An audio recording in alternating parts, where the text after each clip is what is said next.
Let's take a couple minutes to talk about voice and tone when it comes to various writing situations. Now, many people often ask, what is voice in writing? And essentially, voice in writing is a combination of things.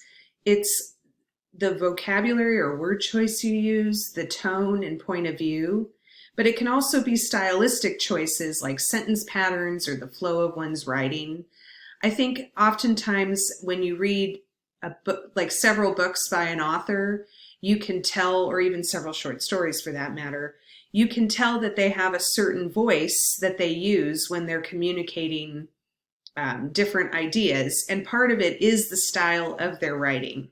And you can see that even when you're looking at graphic novels and the ways in which illustrators not only have a certain way in which they tell a story, but also a certain way in which they draw. So when a teacher says, or anybody says, find your voice, I think what they're trying to say is find that authenticity within you that allows you to articulate your ideas in a way that sounds uniquely you.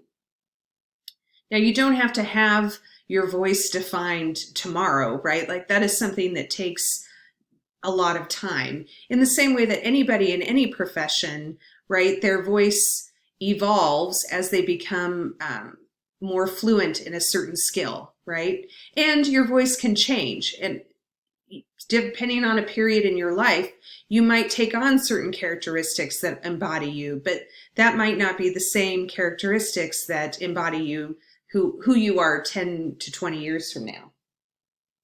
So let's take a moment and let's talk more specifically about tone, because tone plays such a major role in any writing agenda. And it's so important that we be mindful of how tone can render a piece effective or ineffective. Because obviously when you state something in the wrong tone, the audience will walk away. And you can see that in everyday life, right? You say something to, even the other day, I was saying something to my mom. She made a statement and I replied, and then I happened to sigh. And the minute I sighed, everything I had said previous to that took on a different meaning. So we don't want readers to walk away from anything we're saying, particularly feeling confused or angry. Now, there's a difference in terms of healthy anger that incites people to action, right? Versus anger where the people are just so frustrated that they turn off.